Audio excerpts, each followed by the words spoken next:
Magandang umaga po, magandang gabi. Kung nasa panig man tayo ng mundo, no? Cleanse muna natin ang ating mga baraha and pati na rin ang ating mga evil eye. Ayan po, dumating na yung ating mga supply, no? Kung sino pong nangangailangan ng evil eye natin, na-cleanse na po yan, ha? And nadasalan na rin po yan. Okay po. And ito rin, nasa na natin to kanina. So, dadasalan na lang natin. Spirit guide, give me the message. Spirit guide, give me the message po. Spirit guide, give me the answer. Okay, kanina naman po kayang situation yung ating nakukuha. Ayan. Kaninang situation. Okay, meron ng flip, dalawa. So, meron na naman tayo ditong 5 of swords. And, meron nga po dito ha. Two of Pentacles. So, nagbabalance. May naghahanap ng balance, no? Okay. Spirit guide, give me the message po. Spirit guide. And salamat po sa lahat na nagsasubscribe po ha sa ating YouTube channel. Palaki na talaga ang ating pamilya. And dun sa napili ko pala po ha, nabigyan ng evil eye. Ma'am, eto na po yung sa inyo. So, yan, ibinigay ko sa kanya bilang regalo, no? Kasi napili ko talaga siya dahil kailangan niya po eh. Yan, so niregalo ko na lang sa kanya. And mama, isi-ship ko po yan by Monday. So alam niyo naman kung sino kayo, no? Nasabi ko na yan sa inyo. And meron din tayo ditong 10 of swords. So meron ditong nasaktan ng sobra. Okay po. The backstab. Super sakit ang naramdaman. Yan. And at the bottom of the deck, Ace of Cups. New beginning na rin, ano? So, meron ng new beginning dito. Facing into new beginning. Okay, tignan pa natin kung ano mga clarification. Bakit lumabas itong mga to. Spirit guide, give me more message. Spirit guide, give me more answer, please. So, ito kasi, sa 5 of swords po, ano, parang may pinaglaban. Okay, ito naman humanap siya ng balance eh. And ito naman is the 6 of Pentacles. Ang pinagtutuunan ng pansin ay ang pangkabuhayan, ano, and pwede rin generous yung tao na to. And meron din feeling na backstab. Okay po. Tingnan natin kung anong ibibigay sa atin ng isang barahan. Clarification po, anong situation po nito, no? Anong situation po? Ayun yun nga po, salamat po sa nagla-like, nagsasubscribe sa ating YouTube channel ha. And kung nagustuhan nyo po, sumama pa yung ating pinaka-guide. Ang ating mga reading, mag-subscribe po kayo and mag-like po ha. Malay nyo kayo naman yung mapili ko ulit bigyan ng evil eye. Ayan. And meron po tayong 3 of Wands. So 3 of Wands is preparation. Okay po. So moving forward, meron talaga rito nga ano po ha. Aalis na, no? Or may maaaring pupunta sa ibang lugar. Pwedeng abroad din po ito ha. Spirit guide, give me the answer please. Ano po itong situation na meron tayo ngayon? Okay po. Ano po itong situation na meron tayo ngayon? And pasensya na po kung may marinig kayong mga ingay. Umaga po kasi ulit ngayon. Ayan. Medyo pahapon-hapon na. And salamat din po sa lahat ng mga tumatangkilik. Ayan. Sa ating mga produkto po ha. May gusto pa po ng amethyst na bracelet. Meron pa po tayo dyan. And yung ating mga healing oil ha. Huwag lang pong gamitin sa pagsusugal ha. Hindi po yan gagana. Kahit kung anong gawin nyo, wag lang po sa pagsusugal. Ayan. So, meron po tayo dito Ace of Pentacles. Merong Ace of Cups. Meron din Ace of Pentacles. Okay, puro abundance na po ito ha. And, so merong parating din, nakasaganaan. Okay. Kung sino man itong taong ito na nakaranas ng sobrang sakit. Okay po. And nagkaroon ng feeling defeat. Ayan na natalo. Hindi naman pala natalo. Kaya lang nagkaroon ng struggle sa buhay ha. And ayan, humahanap ng balance. And ngayon, ito na. Meron na rin Wheel of Fortune. So sa lahat po no, na nakaranas ng sobrang hirap. Ito naman na yung ating paparating ngayon. Ano po meron ng paparating na kasaganaan. So magbabago. May movement po na mangyayari sa buhay niyo. No? kung sino man sa inyo yung nakakaranas ng sobrang hirap ngayon. And talagang ito po ay gustong kumawala, so hindi natin pipigilan. And meron din tayong The Tower. So meron siguro ditong nakaranas sa inyo na sobrang paghihirap na halos na naibenta lahat, nawala lahat, kasangkapan, alahas, ganyan, mga sasakyan. Nagkaroon ng feeling loss, ayan po, no, kasi The Tower gumuho. And so now, talagang yung financial stability, yung kanyang pinag-aanuhan, pinagtutuunan ng pansin, and the high priestess na rin po siya. And malakas po dito ang ating mga fire sign, dalawang beses na. Meron ding earth sign, okay po. Pero ang fire sign ng malakas, fire sign and earth sign po, ha. And then ito may isang water na lumabas, high priestess na. So, ibig sabihin, pag high priestess ka na kasi, kahit naman na yung hilingin natin, basta na kaya nating magtiyaga, magtiis, and our faith, and positive, makukuha at makukuha. And then, meron din tayong five of wands. Ayan, talaga nagkaroon ng struggle po, no? Ayan, parehas na lumabas. 5 of swords and 5 of wands. So, nagkaroon ng hirap. Sobrang paghihirap.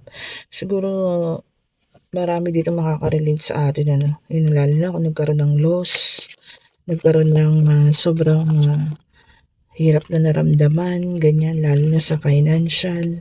And lumabas din po ang ating 7 of Pentacles. So ngayon po, puro pagkakabuhayan talaga. Kumbaga ibinabangon ng kabuhayan, ha. Meron din sa inyo, air sign, okay? So meron din feeling trap as of the moment, siguro dun sa sitwasyon nga. Anyway, sa lahat naman po na nagsisipag, ayan, makakabawi rin naman kayo na, lalo na kung nagsisipag na itong mga taong ito. And talaga ang pinagtutuunan ng pansin ngayon is yung financial po, ha. Ayan, kung sino man po ay nag-struggle ngayon, So ito na, paparating na yun sa inyo yung abundance. Sipag lang, kapit lang po, and prayers. Huwag po natin kakalimutang laging magdasal, ha. Ayan po. So maganda naman ang ating reading, pagkagaling sa sobrang hirap, talagang abundance naman. Okay. So, meron din pong promise of happiness. Talagang swerte, puro 9 of cups.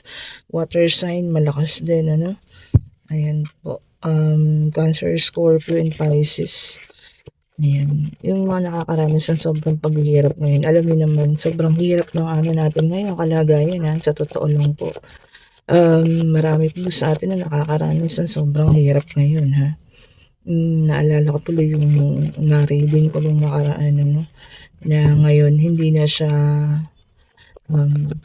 pinapansin ng mga kamag-anak dahil nga galing niya siyang abroad. Naubos na lahat ng kinita niya sa abroad. Ngayon parang wala na siyang kamag-anak. Ultimo asawa at anak niya, iniwan siya. So feeling ko parang dito sa mga ganito yung reading na to, yung pagbangon. Okay po, may nakita rin tayong King of Wands. So lalaki, babae, no gender specific po, ha. Fire sign talaga yung malakas. Okay po. Aries, Leo, and Sagittarius. Yan. Kung sino man sa inyo yung nakaranas ng sobrang hirap, ito na po yung panahon ng ating pagbangon, ha. Ayan, naalala ko tuloy yung ni-reading ko yung si Madam. Sobrang hirap kasi yung niranas ni Madam ngayon, ha. Kung nakakanood ka man ngayon, pasensya na po, nabanggit ko lang dito yung reading natin. Kasi parang ito po yun, parang na-absorb ko yung energy niya. And ayaw pa magpabasa itong isa. Meron po talaga, 9 of Swords. Meron talaga yung parang po, sobrang sakit. Nagkaroon ng anxiety pa nga, depression. Minsan napapanaginipan pa yung mga pangyayari, ha. 9 of Swords. Okay po. Okay, mag-alala at papunta na kayo sa magandang stability. Ano po, ha. Kung ano na yung sakit na nararanasan nyo ngayon, iwan nyo na po yan. At pagtuunan ng pansin ang kabuhayan, kung ano man po ang inyong kabuhayan sa ngayon. And meron din tayong 6 of Swords. O papunta na po talaga. Iniiwanan na, kung ano man yung hirap at sakit na naramdaman ngayon, iniiwanan na po talaga yan. Ayan. So, maganda naman, promise of a new beginning. So, kung sino man yung naghihirap ngayon, ayan po, sipag lang, tiyaga at dasal, ha. makakaalis at makakaalis din po kayo din sa ganyang sitwasyon. Okay po. Tignan pa nga natin. More clarification pa nga po. More clarification. Bigyan niyo po kami spirit guide. More clarification po ha. Ito yung sa mga nagkaroon ng pagkatalo sa buhay, ano, nagkaroon talaga ng loss and the strength. Ayan, sabi po, yung courage ninyo and yung persistent, yung pagiging persistent niyo, yun po yung mag-aahon sa inyo po ha, sa hirap na nararamdaman nyo ngayon, and malakas po talaga ang ating fire sign. Okay, so maganda po ang ating reading ha. Ito ay tungkol sa financial natin. Kung sino man po yung sobrang nahirapan, naubusan talaga, yung halos na ibenta na lahat. Ito na po ang ating pagbangon ha. Okay po, pasensya na po kayo sa mga ingay na naririnig. Pasensya na po. And yan, 8 of Cups. Meron talagang aalis na doon sa sitwasyon na ganun. Okay. So maganda po naman ang ating reading today ha. Tungkol po ito sa financial, na kung sino may nahirapan sa atin sa financial ha. So magkakaroon na ng movement or pagbabago po sa buhay. Ayan. Kailangan nyo lang daw pong humanap ng balance eh. Okay po, at iwanan na yung mga failure ng mga nakakaraan ha. Okay. And ngayon po, pwede na kayong mag-isip ng mga katanungan. Pwede pong career, sa love life po, sa family. Okay po. And answerable by yes or no. Ayan. Pwede na po tayo magtanong. Hingin po natin kung ano po yung magiging kasagutan. Ayan. Spirit guide, bigay mo po sa amin ng kasagutan sa kanilang mga katanungan. Ha? Isa lang po. Bigay mo po sa amin ng kasagutan sa kanilang mga katanungan. Spirit guide, spirit guide. Give me all the answer, please. Ayan po, isip na kayo, love, career, financial, pag-travel. Ayan po. Oops, dalawa ito. Ulitin natin po ha. Kailangan isa lang. Spirit guide, isa lang po, please. Bigyan po kami ng isang sagot, please. Ayun. Ito talaga siya. And maybe po, maaari. And the Fool. Ayan. Ang the Fool kasi freedom, no? So, kung sinong may gusto naman ng freedom dyan, ha? Okay po. So, ito po ay tungkol sa ating financial, ang ating reading for today, na sobrang nahirapan, ano? Hindi lang naman lahat puro sa love. Yung iba rin nga, financial din yung mga nagiging problema, no? Kaya nagkakahiwalay din. Okay. So, magiging maayos po, magiging maganda na. Pasensya na po sa ingay na naririnig. Medyo maingay po kasi umaga po ngayon, ha?